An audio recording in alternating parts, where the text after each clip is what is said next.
The levels are okay. So at what stage should I interrupt him then? The usual. So The much usual. hate. It's been so long. You can't remember. How long has it actually been? How old are your children? Has any of your children left home now?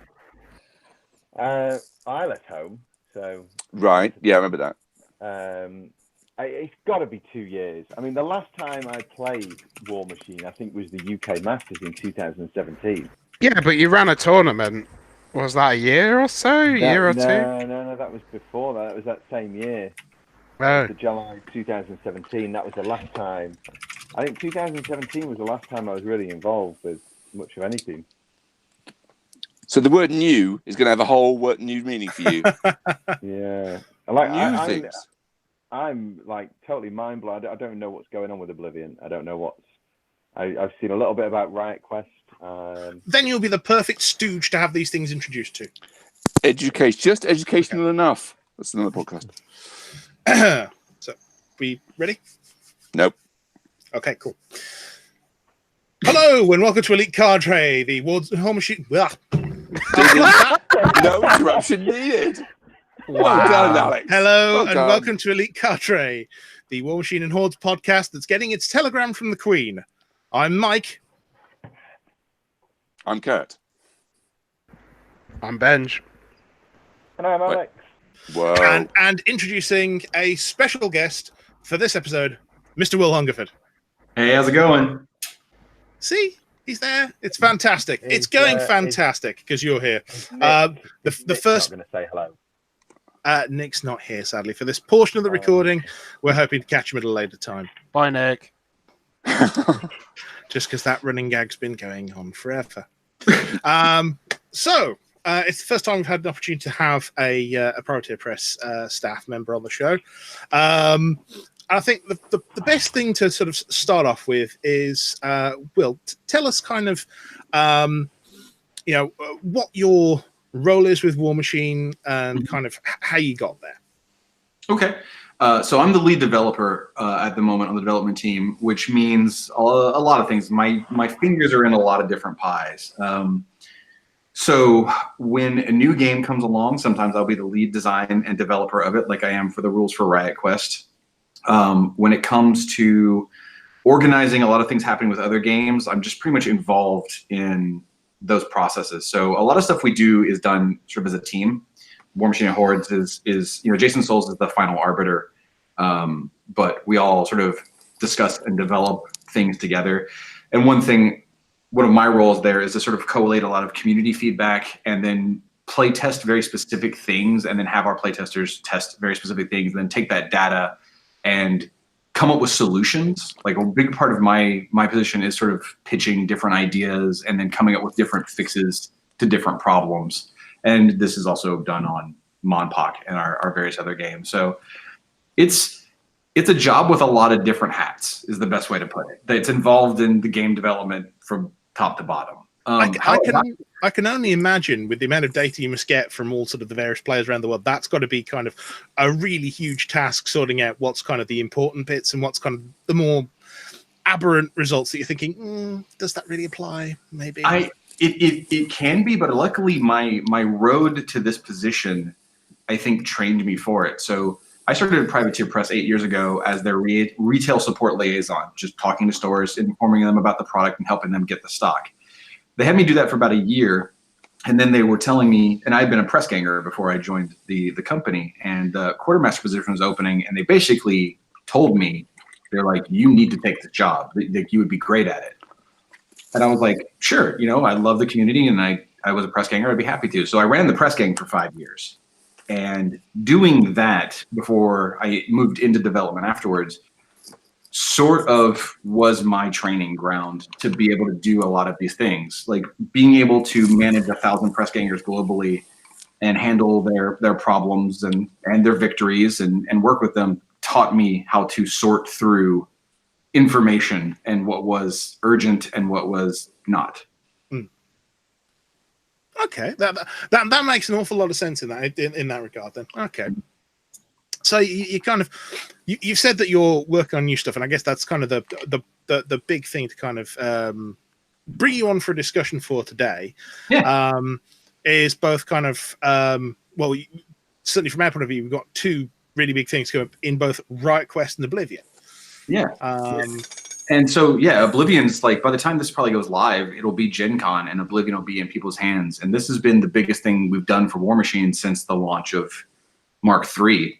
It's very reminiscent of the old remixes from people that played in Mark I, but not, I don't want to say not quite as big, because the remixes, I remember the Mark I remixes, and those were really massive. When that was huge. That was huge at the time. Yeah. And I don't think this is quite that level, but I do think it's going to have a massive effect on the meta. The TLDR, for people that don't know what Oblivion is Alex, are you listening, Alex? Yeah, he's talking about me. Okay. There's a box set coming out that's called Oblivion. It's a narrative set. And what it's got in it is a new miniature. It's got this book full of just fluff and artwork, and it has a narrative campaign for people to play at home between 2 and 4 players that lets them play for several weeks and sort of tells the story of the arrival of the Infernals and then the forces rising up to fight against them. And the campaign is modular. It has multiple branching paths, so you can play it multiple times and have completely different scenarios you even see, depending on what you do. With this big storyline product we're putting out, which is really exciting before we get into anything else, we haven't done like a campaign product in ever. Since Escalation back in Mark I? Yeah, I remember Escalation back in the day. Yeah, when we did the old Theater of War. And I love, like, obviously War Machine and Hordes, at its face value, a lot of people know it as a competitive game. But there are a lot of people out there that could care less about Steamroller, that could care less about Death Clocks. They don't care what's good. I'm saying that in quotes. And they don't care what's bad. I'm also saying that in quotes. They want to play their models they like and have fun. And this services them. This is the product that will help them and let them have a lot of fun just playing at the local store, local club, or in their basement, wherever they want to be. Is this though just a one and done, or are you going to continue doing this past Oblivion? We're going to continue past Oblivion. So what the Oblivion book does is it introduces the Oblivion campaign system. It's the core rules how to play an Oblivion campaign. And then it gives you the first campaign, which is made up of 16 possible scenarios, and then sort of like the different paths, the different plot lines, because each player crafts their own plot line and you sort of like meet up and fight. But with the system, we're going to release more campaigns and you just plug them in to the system like modules.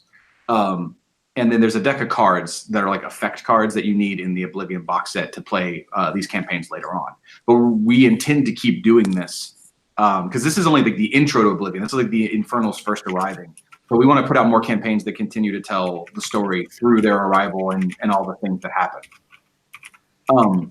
So that to me is like really exciting that we get to provide something for a part of the community that often isn't quite as vocal, but we definitely know are there. And they talk to us, we hear from them, we see them at cons, we know they're out there playing at stores, but they're not, as visible as the more tournament-oriented players. Does that mean then sort of like you're going to collate data and that's going to decide the outcome of the lore, or is it determined who's going to sort of win this basically at the end? Or... So we just finished a big campaign that the data determined the lore. So we just finished Stormbreak, which was the Leyli's resistance fighting against Cadre, and we did that across 3 parts. But those were larger events. Those were like store level events. There was no real home level for it. What Oblivion, the first Oblivion campaign, is meant for like home play, just as you want to, or club play. We will occasionally put out campaigns that tie into this that we will collate the data for and do something cool with it, but not always. Cool. Like I think it's really cool. I think, as you say, it's a arguably silent majority, isn't it? The home players, the club players. Well, it's just better. It's better for us. It's better for us because we're more sort of club orientated than store, I guess. True. Yeah. So. And that's my thing. Like so locally here in Seattle, I was playing at the local stores a ton, and then my friend Simon Berman, who used to work here for us, Simon. He started a club in downtown Seattle. It's a little private club, and there's probably about 15 of us, all of us who either worked at Privateer Press or work in the industry in some way, and we get together, and that's where we play now every Wednesday. And that has been I've never had the club experience. I've always had the store experience. And it's been really fun and refreshing to be able to do a thing where we just run a kind of a closed circuit narrative campaign and make our own rules and tell our own stories. And, you know, there's like 6 or 7 game developers and designers that are at this club. So like when someone's like, hey, let's play this game, like we'll just make up stuff for it. And that's been a fun creative exercise. And I think there's a lot of people in the world that do things like that. And I think the Oblivion system is made for people like that. But that aside, we took the opportunity when we were putting out this big box set to put out a revision to the rules, which has been the main scuttlebutt amongst the community. I know I said this is the TLDR version, but man, I'm going long. Alex, no, that's quite okay. We tend to ramble. We tend to ramble a lot on the show anyway. So yeah, whatever you want to ramble to is perfectly fine with us. I mean, actually, Will, just don't mention Terry Gilliam, and you'll be fine. Okay, got it. So we revised the rules by cutting out some things from the core rulebook we didn't feel were necessary anymore, and we combined the War Machine and Hordes rules into a single digest. So everything they need as a player is in one book. But the big thing we did, that everybody's talking about, is we revised all the theme forces. We went back, we removed the old, you have to spend so many points on a certain type of unit to get free things benefit, and we added the requisition system, which is now every theme force has a menu of possible free things you can take. If you're playing a 25-point game, you choose one thing off the menu. 50, you choose 2. 75, you choose 3. It could be the same thing multiple times, you just can't break the FA restrictions. The whole point of that was to open up list creativity again. So you didn't feel shoehorned into, well, I have to spend 60 points on just my Doom Reavers, so I can't take any big jacks. Well, now if you want to run a Doom Reaver list that runs a couple big jacks in it, you're not penalized. You're still getting your free solos, your free command attachments. And it's been really interesting to watch this, actually, from our point of view, because I know at least a couple of us here have been really sort of big fans of having the theme forces in Mark III, and seeing kind of the fact that now it's become should be slightly easy for you to kind of balance the game, knowing that certain interactions will only happen when you've got far fewer models on the table. Yeah. So to see this revision and for it to like streamline that system and take out a lot of the, well, if I cut 2 points of infantry here and put in 2 points of jacks, I get a 4-point solo for free over here. Rather, it just becomes, if you are within these restrictions, you get these free things. That is a really interesting sort of change in tack to take, and it's I'm looking at it. It looks very interesting from just the Merc point of view so far. But as you said, Mike, it's almost like becomes almost a tax on certain types of models and certain themes, though, doesn't it? So if I want to try and take a second Vulcan in Magnum Opus, then there's a 4-point tax or 5-point tax attached to that because I'm losing a free model, which is obviously what you're turning around and taking out of the model. Yeah, 100%. And in all the lists we've been playing internally, it's so much nicer. Like, I'm a huge Blind Water player. Like, personally, I play everything internally, but like when I go out and play like cons at the club, I'm playing Blind Water. You keep that very quiet. What's that? Oh, I keep it really quiet. No, not. And like, I would always want to take a Dracodile, but be like, well, the benefit's only for units and battle engines. And so by taking a Dracodile, I'm just losing a free solo period. And now I start my list with, okay, Dracodile and what else? I'm still getting my free Crockpots. You know, I'm still getting my free Soul Slaves or whatever else I want. And we're really happy with the idea that people will be able to be a little bit more creative, and more importantly, that benefit of being able to take a free Merc minion solo or unit in theme forces. A lot of people didn't use that previously because it just wasn't even contributing whatsoever to their points. And now I think you see a lot of, well, I'm going to put Alton Ashley in here. Well, I'm going to put Harlow or Gorman or whomever because they fill a role that my list can't, and it in no shape, form, or fashion penalizes me for doing so. Yeah, it's. I mean, personally, for myself, having just looked at, you've obviously just had the dev chat involving irregulars. For a couple of years now, I've been running irregulars with Snapjaw and Wrong Iron, and the amount of people who've said, "Well, you could replace them with something else and have more points." Like, yeah, but I want Snapjaw and Wrong Eye. Yeah. So it's nice to see that they can now be kind of. It's not hampering the list to kind of have them there. We want people to be able to play with the models they want, but we also understand that at the state War Machine's in, the game is so big that it is very difficult to be like a themeless world where it's just like take anything you want. If you're a new player and you walked into this without these sort of like directed theme forces to be like, okay, I'm gonna start Signar.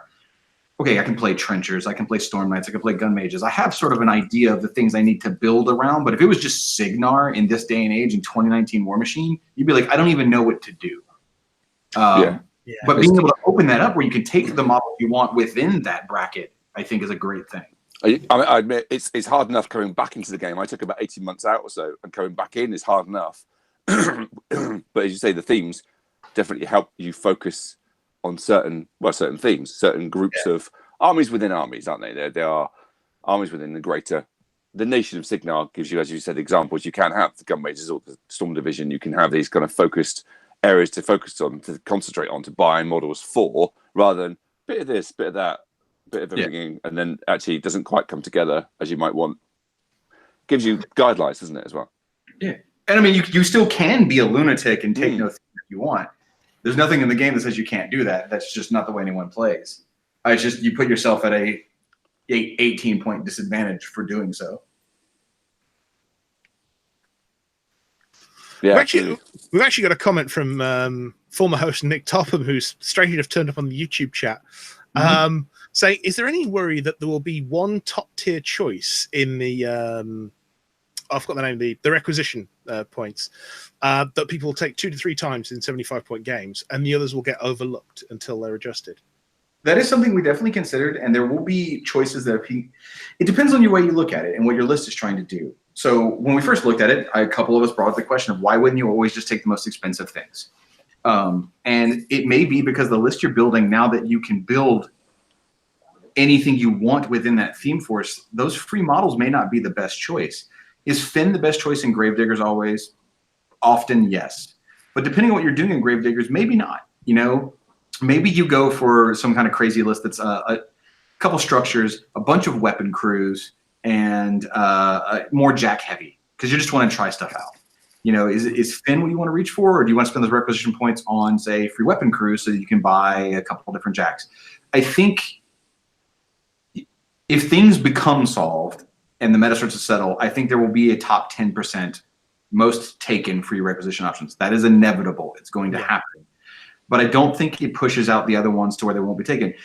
And just the way we wrote the rules are written future-proof wise, where they say things like free small or medium base solo. So in a lot of the Protectorate theme forces, you can take 1 rack for free. Is anyone ever going to do that? No. So that one's already pushed to the bottom. It's just not even a viable option, you know, but you could if you wanted to. So I think there will be a top and a middle, but I don't think that the top will just be a handful of selections. I think it'll be a little bit wider than people might expect. I think the multiple selections are the ones that draw the eye in some of the themes where you can have 2 mechanics or two hopefully two trances, but let's not go down that rabbit hole. But funny you should mention that. Yeah, but I mean, you can, right? Both Crucible Guard theme forces, a requisition bullet point on both of them is 2 transfers. I think it's also 2. Don't quote me on this, but I think it is 2 mechanics is a bullet point. That's less exciting, but yes. Or it might be 3. I'd have to have my notes in. Oh. It might be 3 mechanics, 2. I don't know on that one. I'm gonna end up saying the wrong thing, piss people off. That's right. It's 2 trances was kind of leaked or mentioned a while ago, but we haven't seen it in black and white yet. But it's good to hear it from the horse's mouth, so to speak. But at the same point as well, for a lot of those ones where I think you get 2 solos for 1 choice, there's some of them that are like FA3. So it then becomes, well, if you take the next one, I'm guessing you're capped to like 1 more model off the next one if you take it twice, or. So the way that works is the requisition is when you choose a bullet point, just imagine it's adding those things to your army for free. So it can't break FA. So let's say you have an FA4 model, and one of the requisition options is 3 of that model. That means you can only take that requisition bullet point once. Because if you tried to take it again, it would try to put you up to 6, which is illegal. Which means if you want the 4th one, you're going to have to pay points for it. But in most of those solo cases, we're talking about solos that cost 1 or 2 points anyway. Okay, that's that. Yeah, I mean, it does sound like there's a good backing to kind of what you're doing here with the theme forces. And to be honest, I'm really looking forward to. I think you said that possibly this Friday when they're going to be released. God, I hope so. So, and with this is also kind of how we're going to be doing balance updates too. So there's a dynamic update coming with Oblivion that didn't go through CID. That's been internal testing. A lot of his points drops, a couple little rules changes, because CID is slowing down massively. And we're going to do balance updates. I don't want to say like 2 times a year, 3 times a year, much slower than it had been, where it's stuff we've been testing internally, things we know we want to change, and we're going to do them because the previous cycle of CID was far too fast. It was test this new thing, then a balance update comes out based on it. Then test the new thing, balance update, and like it was hard to keep up. It was hard to keep up with. Yeah. It was and also the meta should be driven by the players, not by us. We nudge it when we release new things, but we should not be driving. We should not be controlling the speed at which it rotates. And we were, because the players were simply waiting for CID to occur and then adjusting to it. And that doesn't give players time to innovate and be like, well, Iona Devour's Host is the natural predator right now, so how can we beat it? Or, right now it's all I'm seeing is Exalted Zal 2. We were seeing a lot of, well, I'll wait for CID for my faction to answer it, not I'll use the tools I have now to try and overcome it, which is what it should be. So we're hoping the slower rate goes back to the proper way of doing it. Well, it's interesting you're saying slowing down CID. I mean, there's a kind of another big question that kind of stems off this that comes from Oblivion, in that this seems to be kind of looking back to the old anthology style books. Yeah. Is that something that, rather than I think it was the command books we're seeing at the start and sort of potentially going to theme forces, but are you looking more at sort of the anthology style releases from now on, or is that kind of still very much early in development and not kind of? It's well, I can't even call this an anthology book, right? Because Oblivion has the Infernals in it, and then it's got honestly just a ton of mercenary models. You've got all the new Archons, which are mercenary minion. You've got the Order of Illumination, Order of Illumination. Well said. Order of Illumination models, which are all mercenary. So in this, there are hardly any faction-specific, just a Cadre solo and so on like that. And I think you'll see a lot of releases that will be, what is the storyline and what are the forces directly involved that we want to release models for. So I don't think you'll see an anthology book where it's the same thing for every faction, but it might be like, this next book is Krix, Signar, and Crucible Guard. Or this next book is Convergence, Retribution, and Scorn. Okay, so we're not going back to the kind of there's no danger of going back to the one heavy, one light, new caster, or no, the old parody style of doing things where everybody was getting the same thing at the same time. I would be surprised if that happened. I have to be honest though, I missed even that aside, I missed, because there was an important trying to be quote unquote fair to everyone and balanced, wasn't there? But I do miss the fluff mixed with the rules, mixed with the new kind of chapter of story and where these models have come from, or where these kind of that I missed that. I enjoy that a lot. Well, and I think that's what Oblivion gives you a ton of fiction and why these models are showing up. But instead of suddenly everyone has colossals, we can specifically tell the story as it makes sense. And at this point, the amount of models available per faction. Yeah. If we add an extra 2 command attachments to Cadre and don't give it to everyone else, does it really matter? Like it more is just like, we're not doing a disservice to other people by not doing that. We're just providing more options where we see it's necessary, and then we'll add things. Maybe Signar gets a new character heavy instead. I don't think we have to keep those levels exactly even anymore. Just as long as all the factions are. If you're a faction player, you're getting something engaging. I suppose perhaps going back to the themes, it's almost more important that the themes are balanced in that sense of that the range of models is comparable between different themes. Therefore, it doesn't really matter how much is in the faction as such. Yeah, this is something we talked about internally. Is like, if we put out a faction and we're like, okay, for the next year, what we're going to do is we're going to make a different version of a mechanic for every theme they have available, because let's just say in this hypothetical, they really need mechanics. They have no ways to repair, and other factions are getting a new caster and a new jack. That's what we would do if that's what made sense, and that's what we needed to do at this point. Luckily, we're not in that position, because that'd probably be a lot less exciting for said faction that was only getting mechanics. But we're trying to do the right thing, and Riot Quest, luckily, is able to also fill in a lot of those holes and sort of spot fill different places. Nice segue. Like that. That's good. Thank you. Actually, I have been loving looking at some of the just like War Machine styled but insane versions that Riot Quest has been throwing up. It's like, here's the thing. Like, what is this? Okay, it looks cool, but what is it? It's a pig in a tank. What? So yeah, Riot Quest is also going to be at Gen Con. It's a skirmish board game coming out that uses hobby miniatures. It's an alternate universe, alternate timeline. It's a post-apocalyptic war machine where basically the Infernals come and the good guys lose. The Infernals claim 2/3 of humanity, and they leave, and the world is left a smoldering ruin. And it is Saturday morning cartoon War Machine is the look and the feel of it, where you have all these survivors and heroes and these gritty characters mixed in with these insane characters running around the ruins of the old Iron Kingdoms, trying to gain as much treasure and loot as they can to graft together these weapons and armor to survive in the Mad Max future of, the wasteland. The game plays 20 minutes, multiplayer, ton of fun, super easy to pick up and play. And I was really happy we demoed it at Lock and Load. Everybody who played it, they got into it the way, as a game designer, you like to see people get into it. They weren't just playing it and like at the end going, "This is fun." They were like yelling and cheering and laughing. And they made the noise I love to hear the most, which is when somebody rolls the dice and everyone at the table goes, "Oh!" You hear that? You're like, "Got it." Nice. And so I've got to say, everything that I've heard sort of the briefest of opinions, but everything I've heard from it's been really positive, and people saying, "Oh, I'm really looking forward to this. Oh, it's like one of the best things I've played in a while," and it seems to have a real buzz around it. It's so different than many of the things we've done, because War Machine's so deep and strategic, and Monster Apocalypse, a ton of fun, but it has a definite level of strategy. And then Riot Quest is just, seriously, I want to sit down with some rum and let's cook a little bit and have something to eat and just play a board game. And this is a board game I can play with my friends that don't play games. Yeah.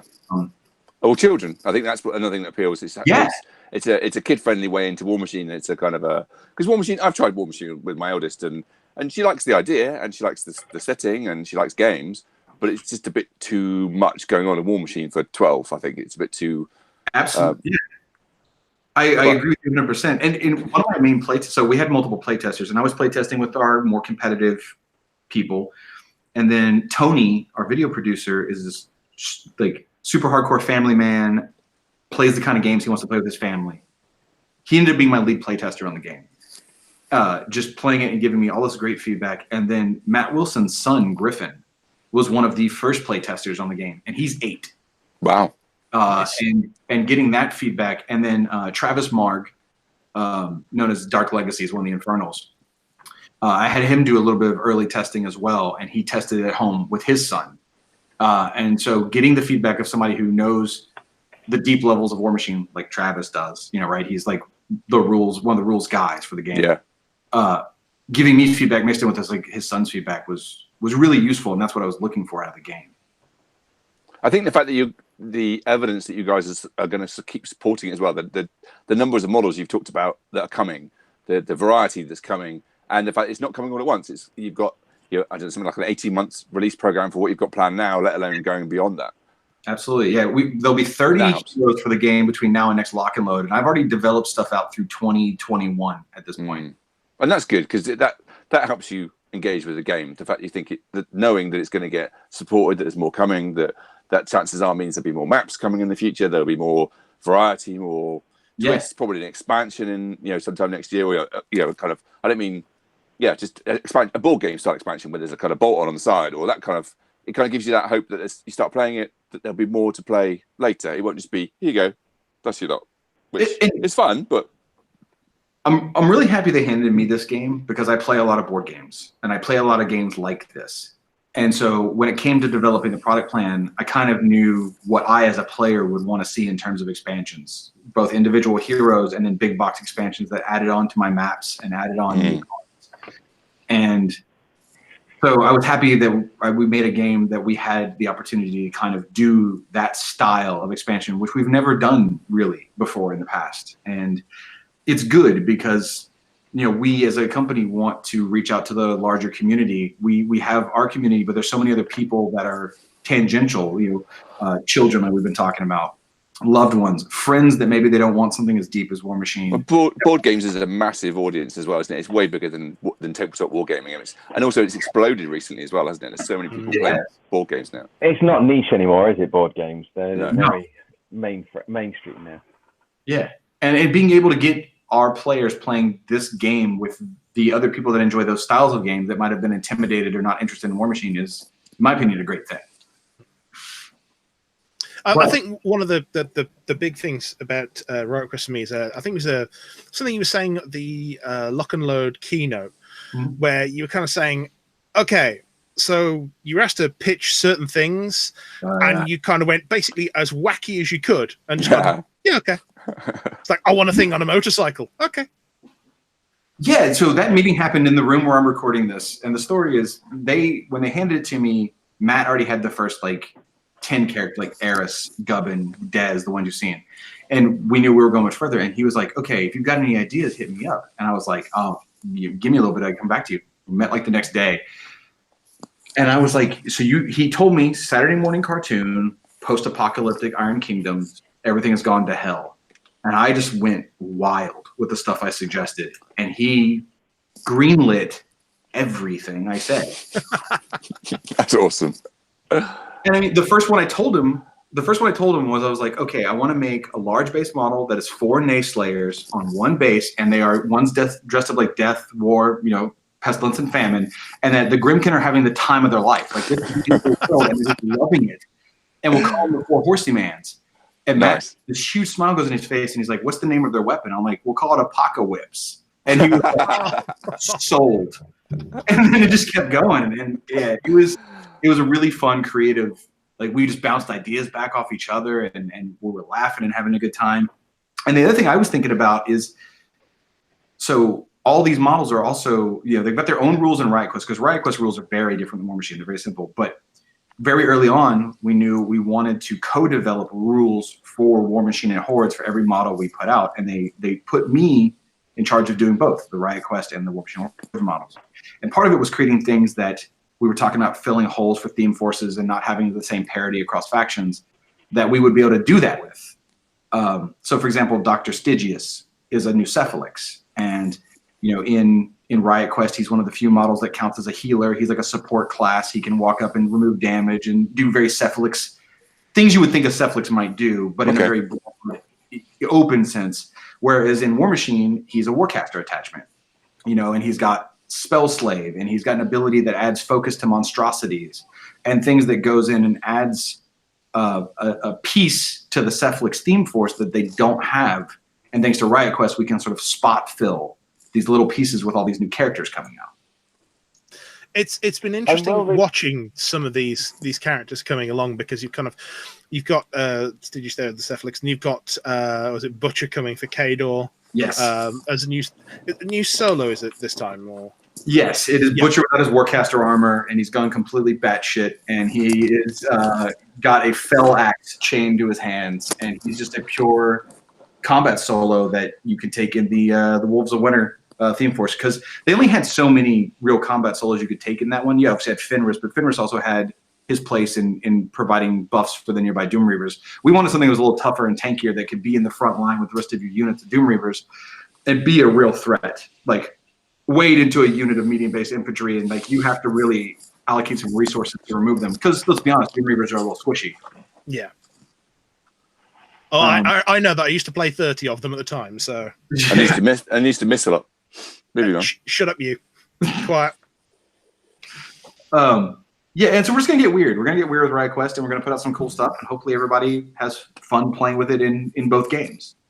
And I say that a lot of people won't. A lot of people are gonna play them in just War Machine, and a lot of people are gonna play them in just Riot Quest. The cross section that are gonna play it in both games is the minority, but at least the option exists. Well, I think for myself personally, I'm looking at this going, yes, this is great for War Machine because I know a lot of the mercenaries. But at the same point, I've got a group of friends who don't do wargaming, but they're big in their board games. I think I could probably pitch this to them, because it sounds like positive, but stupid enough at the same time. They'll sit there, they'll roll dice, and they'll go, things have happened. What's happened? Explosions. Excellent. Carry on.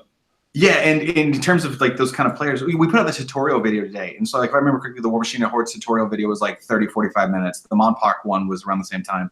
The tutorial video for Riot Quest with like a narrative intro is at like 13 minutes. It's the kind of thing that you could sit there and literally watch on a smoke break and you gotta walk away playing the game. Nice. Cool. Yeah, I have to be honest. I suppose the nearest thing I've got to a board gaming group is my daughters and my nephews, and yeah, I think they'll be, from what they've seen already, they're very interested. I think they'll be more interested with physical models to get hold of and look at, and because it'd be simpler than, I mean, they've got into other gaming companies, kind of more tabletop, kind of board gaming style things, but none of it's really stuck. This might be an interesting diversion from other things. And to be honest, the thing that is both a draw for some people and we know will be a difficulty for others is that it is a hobby miniatures board game. And for some people, they want to play just a board game where they open it up, pieces are pre-made, they're pre-colored, pop them on the board and play. Yeah. And you know, we are a miniatures company. We make these great miniatures, so we knew we were going to make it to where you had to build them and paint them. And we're obviously not the first ones to do that. There are plenty of other companies doing hex-based arena skirmish games where you build and paint the miniatures. So we know that market exists, and that's the one thing that we do hope a lot of people that are interested have those people in the community that will help them build their first miniature, help them prime their first miniature. And even if they just prime them like my team's blue, they don't paint them, as long as you're having fun, that's what matters.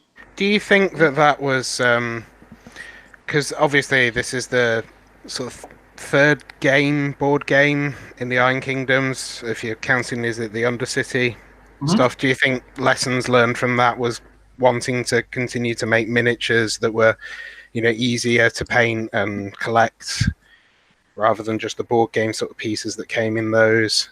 Is this and will this lead to more sort of board games like this, or are there going to be more sort of other ones set in the Iron Kingdoms again? Yes. We definitely learned lessons when we did Undercity and when we did Widow's Wood. And the process of making a pre-made plastic miniature that comes in a board game and what, you know, a engineered cut resin metal miniature, they're so vastly different. Is doing the Widow's Wood and Undercity style off the table? No. You know, we will do stuff like that again in the future. But I think at the moment, our preference is to do kind of what I think we're best at, which is those, you get more detail out of the classic hobby miniature than you can out of the board game piece. And with Riot Quest, because we knew they were going to have the cross promotion with War Machine and Hordes, we definitely wanted to go that route. It's like when Warcaster comes out. Warcaster will be a hobby miniatures game, but it's also a war game. And I don't think many people are expecting that to be board game pieces. But if we did another Undercity style game, which we might in the future, I could very easily see us going back to doing the board game plastic style. Oh, one thing that kind of springs to mind actually with seeing the miniatures for Riot Quest is that they almost feel like they're something that either came around in like development heads at the same time as Mini Crate, or something that sprang from it as kind of like, we want to do something a bit different. You know, we want to do this alternate take, this strange bit of the Iron Kingdoms. You know, that is a purely Matt Wilson, because the concept, the idea of the Saturday morning look and the storyline is all Matt. That you know, the Iron Kingdoms are Matt's baby, and the storyline of Warcaster, the storyline of War Machine, the storyline of Riot Quest. You know, I can pitch characters, but it's his concept. So for all I know, Matt was sitting on his couch with his 8-year-old son, and they were watching He-Man, and he went, "Well, I know what we're doing next." I couldn't necessarily speak to that part of it. Fair enough. I can see what you mean then. Mike. It does. I can see the extrapolated view. I hadn't thought of it myself until you said, but you can kind of, alternative sculpts, Aisling with wings, or no, it was Eris with wings, and all these kind of different ideas and almost alternate timeline kind of sculpts, and suddenly that almost a game. But yeah, it doesn't sound like that's been a train of thought. But I hadn't thought of it that way. But I can see what you mean entirely. Well, I mean, while we're talking about alternate stuff, one of the things you mentioned earlier was looking at was it Gorman the Mad? Yeah. So Gorman the Mad is a lot of people have looked at him and it's really caught their eyes because it's Gorman with this alchemical sludge cannon with this giant pipe that goes with this huge backpack, almost like Ghostbuster style, that he's wearing. It's just full of all kinds of stuff. It looks totally awesome. It just looks amazing. Yeah, and I love his pose because his pose is classic Scooby-Doo creeping down the hallway. Right? Like I can see his knees lifting almost to his chest with every step he takes. So, you know, in Riot Quest, he's one big thing about Riot Quest is as you play the game and you're fighting over these dynamic bounties every turn, you're earning gear and you spend gear points to put equipment on your characters. And the equipment you put on is sort of like dynamically customizing your characters mid-game, so you get a little different experience every single time.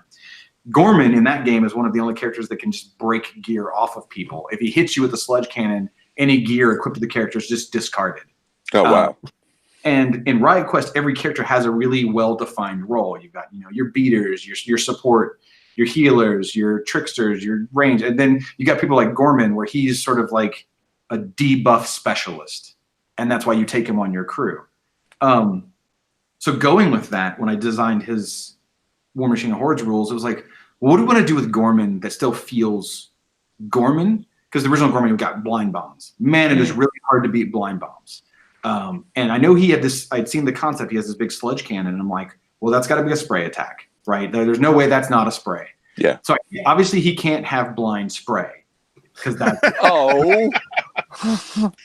So, you know, what can we give him instead? So he's got typical Gorman stats. You know, he's speed 6, he's rat 6, def 14, arm 12. He's got stealth, he's immune to corrosion and fire. He has gunfighter, so you can spray that spray wherever you are. He's a partisan crucible guard. I would hope so. Yeah. The original Gorman became partisan crucible guard. And I'm like, well, there's no reason he wouldn't be in this. He's got the alchemical mask, like normal one. He drops smoke bombs, like the original one. But what it came down to is what we could do with that spray attack that would be multi-use. You know, he's a merc that works for, let me see, Crucible Guard, Arcador, and Protector. Okay. So, and it was like, what can we give these factions that could be kind of cool? So first it was like, okay, base damage. It's PAL 12, so he has 3 attack types on it, like 3 nozzles. And it's like, first one will just be the acid wash. It does corrosion damage and it causes corrosion continuous effect. That's he's hitting you with toxic waste, easy peasy. You know, you always want to have that baseline one that just does damage. Yeah. Okay, let's give something that could be a little bit more useful. So the second one was Etheric Blast, which is POW 8. If it overlaps any cloud effects, the cloud effects disappear and it's crit knockdown. So that a retaliator, isn't it? Yeah. Yeah. Yes, it's the same as a retaliator, yeah. Yeah, and it's the same. Yeah, and he's a crucible guard, and we're like, okay, this makes sense. Maybe he looted the goo out of a retaliator because it's post-apocalyptic, so we'll give him the Etheric Blast.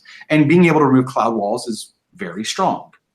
And with Gunfighter, there's different angles you can possibly spray off, right? And it doesn't make hits. It just removes cheaper than a retaliator. Excellent. Yeah, by far, because he's only 5 points. Yeah, or free. Yeah, or free. And then for the third one, is like, okay, well, we need something to replace the blind, and it can't be blind. So he's hitting people with toxic waste. What could it be? We decided on weaken. So he's got a spray 8 with weaken that all living models hit by get -2 strength and defense. Ooh, nice. Ooh, okay. Blind-esh with the -4 defense, but even then, like if you're facing against hordes and you hit a line of work and you give them all -2 strength and defense, that's very strong. And the only one of these that's damage typed is the acid wash. So if you run against immunity corrosion forces, you can hit them with the weaken spray, and it still counts as a PAL 12, and then also gets that effect off of them. And so that's kind of where we went with Gorman the Mad, was just still make him the debuff character that he kind of was in the first one. Give him the smoke bombs and the stealth and the immunities and everything, but let's change up his arsenal and what he's doing and have it still feel like Gorman when you put him on the table. So his rules to me actually feel like one of these slightly more sane versions of a Riot. I think people that if they didn't see his concept art and looked at the model, they would go, is this Gorman? Like, it would make sense. Yeah. Well, not unlike the way we all saw Sylvester and we're like, was that Gorman 2? Who's that? Yeah. Sort of idea. Versus like when people see the 4 Horseymans for the first time, they're going to look at the rules. They're going to be like, I can't believe they let him do this. I've got to say, from what you're talking about, I'm already looking forward to running Gorman with McBain just for that turn, like, yeah, he's got gunfire, so I'll just run him out the front, shooting some stuff, and then, oh yeah, he's super tough. It's fine. Yeah, he's a ton of fun. I think the models we've shown so far, I think the ones that have really excited people saw Black Bella, who was like Privateer Finn, basically, in terms of how much she's got killing spree, duelist, weapon master attacks with 1-inch range, and she's a Privateer Thamorite. You know, we put all her rules up, and then people saw Bamfist, who's a Rulik Merc who has Empower, which is always great, and then the ability to give Force Barrier to Rulik models, which is always great. Nice. Sonic Shift, you know, Battle Wizard, and other cool things. And that's the thing is we want people to see these Riot Quest models in War Machine and go, that's cool. That's something I will want to play with a couple times. Maybe it's not my top competitive list. Maybe it is. But whatever it is, it's fun, and I'm going to enjoy the model I bought.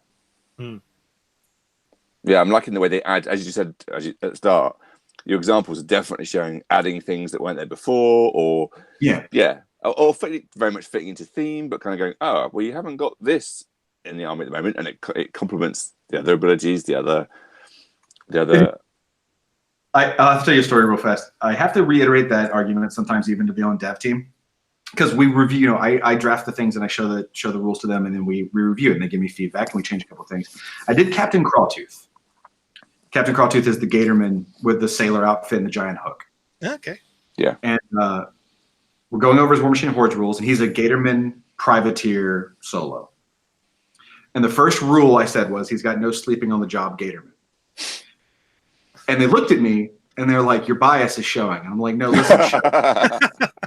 I'm like, it's not. And they're like, Maylock quad posse with this is absurd. And I'm like, let's play it. And so we played a few games with it, and it turned out to be really good, but not a problem. And so, like, even sometimes I have to reiterate the argument that we're adding something new that the faction doesn't have that has a clear use, like no knockdown on your Gatorman posse. Yeah. I think that actually sounds like a key thing that quite a few people could stand to learn lessons from, because sometimes you read a card and go, well, this is clearly insane. But who would ever make this? And then you play it on the table and go, oh, no, that's actually quite niche. Yeah. It works, but it's niche. It's fine. Well, actually, you made me think of trances again, not without hammering home Crucible Guard, but when I first saw trances, you go, oh, they're quite great. They're quite interesting. Put them on the table.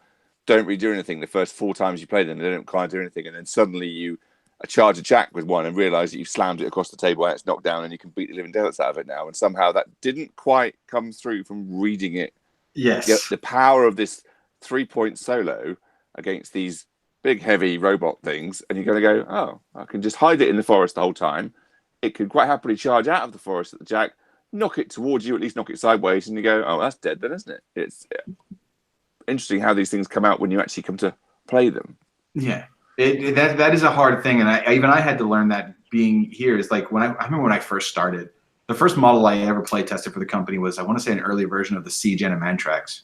And I gave just a ton of feedback immediately. And they kind of gave me that, who are you look? And then threw it on the table and realized, yeah, I was wrong. Everything I was saying was totally wrong. And I had to really temper that because, you know, I came from my meta, playing in a lot of tournaments, and just having that mentality of, I can read it and know.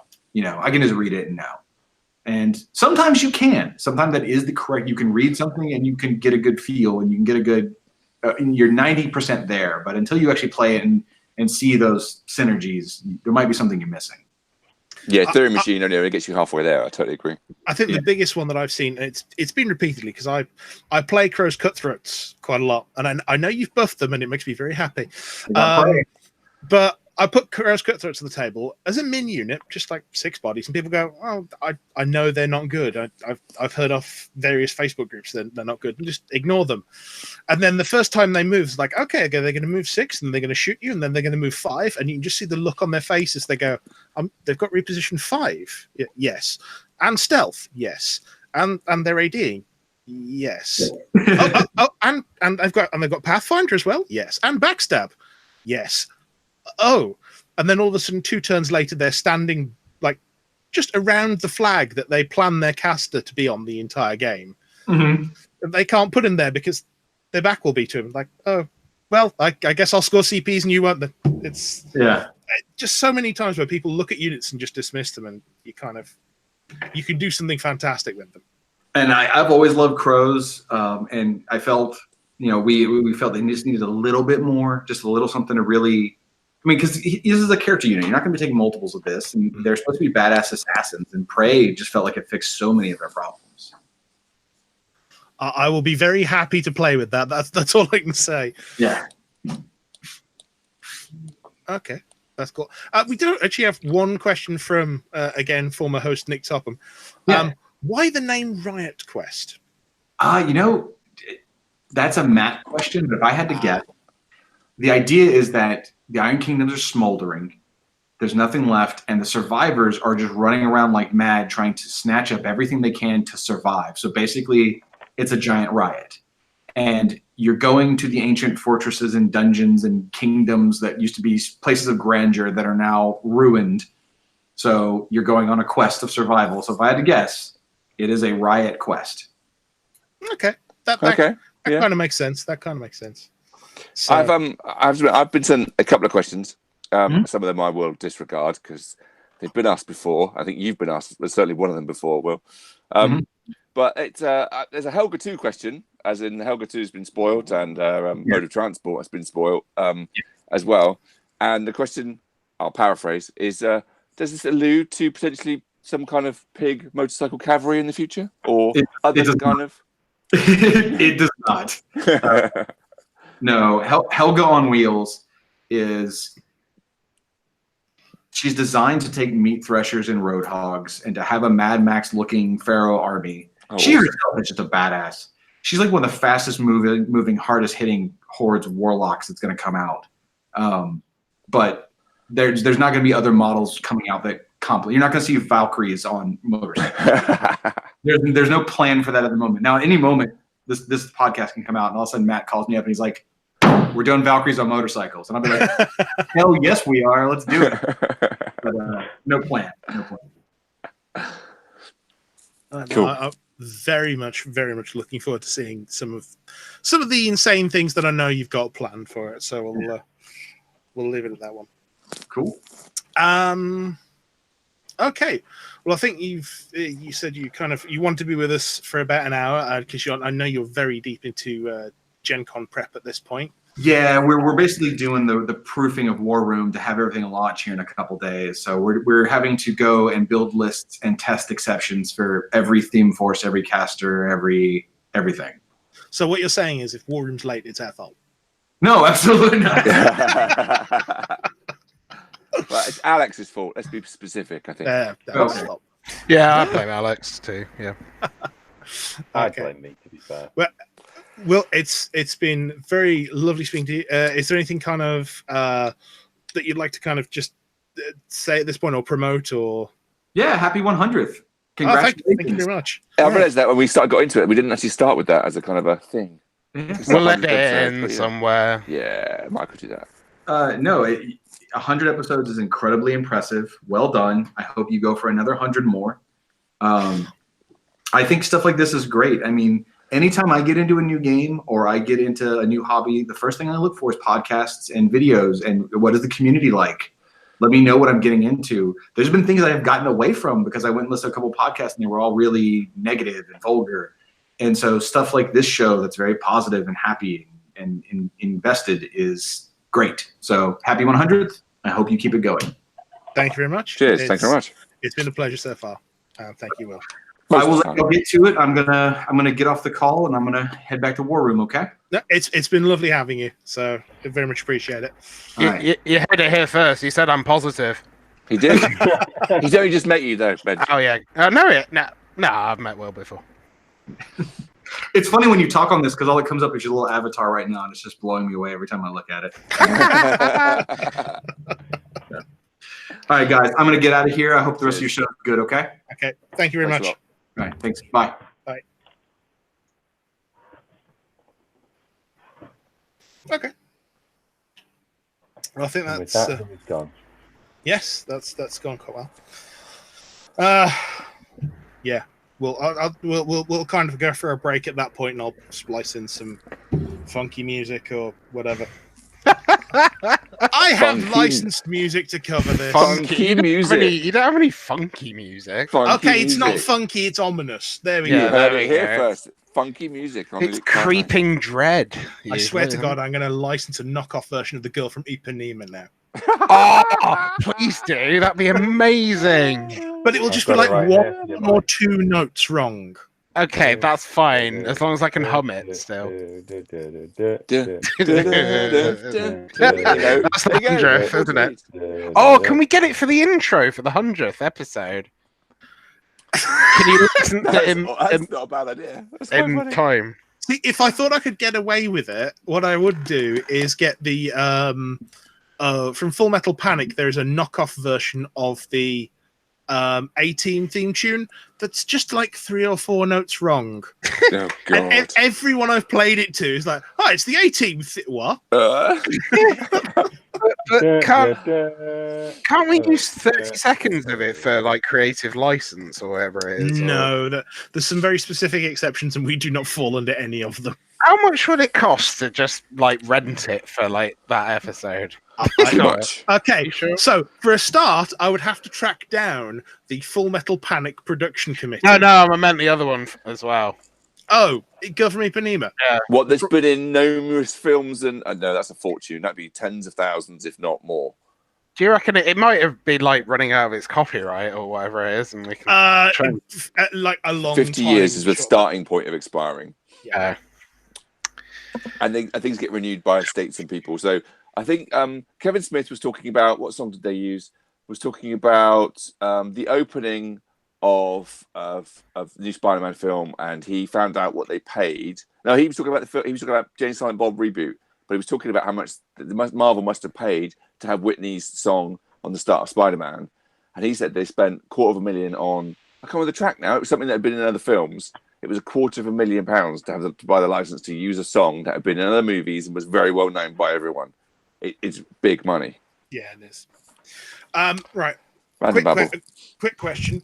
Do you want to carry on with anything more tonight? Or do we want to sort of take a break? Curse is a bad band, apparently. Based on the heat and like the fact that are people up for adjourning and like coming back again and another time? Because the heat is like I'm not getting to sleep till like 2. Benj is dying, is what he's saying. That's kind of exactly why I phrased it that way, Benj, because I know Nick wants to be on the cast as well, and I kind of want him to be on episode 100 at some point. So yeah. I mean, and we can all talk silly shenanigans then. The main come bit- back for any other business, including Nick Topham.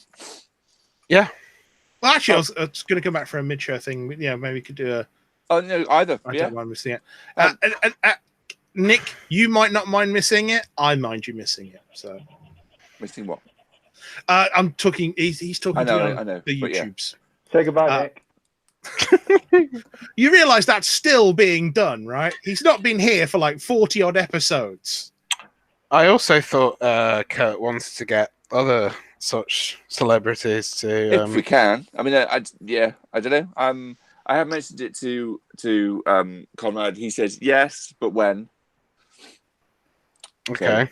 Giving him notice and giving him some sort of idea. So maybe you could try and get Nick and Conrad to get on, depending on how well that syncs together. That could be an idea. What about we bring back Boosted Damage for one episode? Boosted Damage. I thought we'd just bring back Conrad and credit Boosted Damage with being an inspiration. That is very true. Boosted Damage, when we started, was kind of one of the big ones, along with the then lapsed Dragonstorm that came back and went away. Well, the only other person I could talk to is Chris Miller from Lost Hemispheres, definitely. Yeah. Sorry? To be a good one. Terry. Terry Masson was on this long ago as well, if you remember. Was. Having whiskey on his Wheatbix. Some kind of anniversary episode that was. I can't remember what that was. That was the 1 year anniversary. Oh, was it a 1 year anniversary? That was the 1 year anniversary 7 years ago. Oh, dear God. What have we done? We've been doing this since 2011. Well, speak for yourselves. I've only been doing it for Couple of years. I remember back in the day. It's gonna fucking Hovis. Can we get Hovis? Can we license the Hovis music? Actually, we don't have to. So if we just get a MIDI version of that, it's from Antonin Dvorak's From the New World, which is well out of its 75 years. I could go and take a photograph of the appropriate scene because I know where it is. Oh, We're up there. yes. Because it's not in Yorkshire, it's in Dorset. I ate that bloody hill. Yeah, exactly. And it's in Dorset where I grew up. Yeah. So, okay. So we're going to... unless you've got anything that's kind of important news to kind of talk about tonight, Alex? Very important news. Very important. Big news. Yeah. You're still alive. Are you coming back to the World War Machine? Has tonight swayed you? I mean, I'd love to. My life is currently a little bit in limbo. I've recently applied for a new position within the same employer that I've been with for the last 13 years. Wow. But that is long service these days, actually. It is. And depending on the result and the outcome of that, depends realistically on my availability for other things. Primarily ice hockey, which is what consumes most of my time at the minute, with referee playing.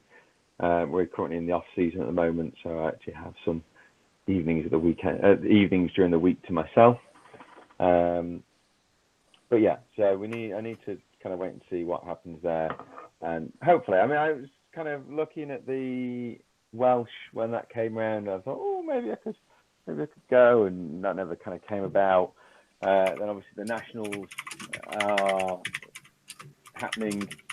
I don't even know if it's sold out yet or how many tickets are sold.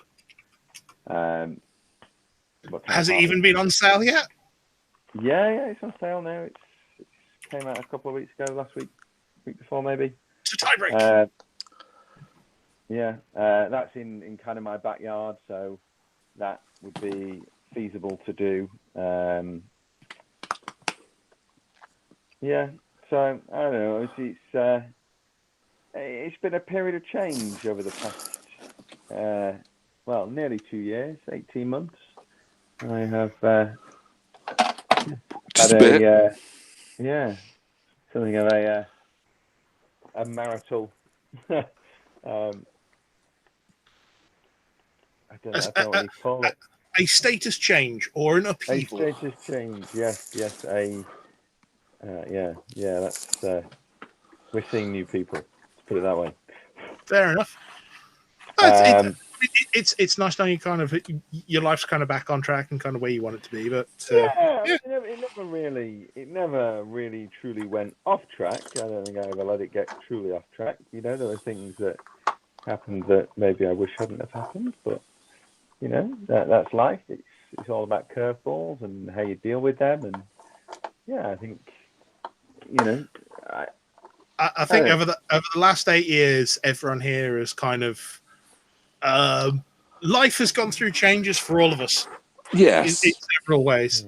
So it's just nice that you kind of you're definitely still around, and I do occasionally see the post about the ice hockey, and it's interesting to see you kind of gone for that.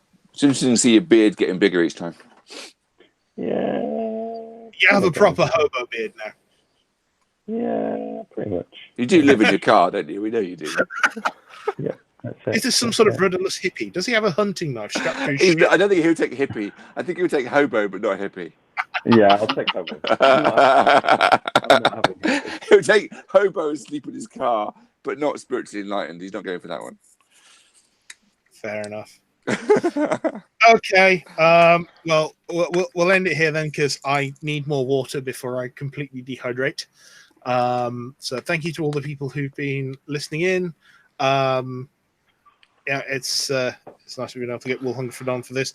We'll be back to record more episode 100 soon? Question mark. Yes. Yeah. So that's gonna be fun. Okay. Well, goodbye for now. Bye-bye.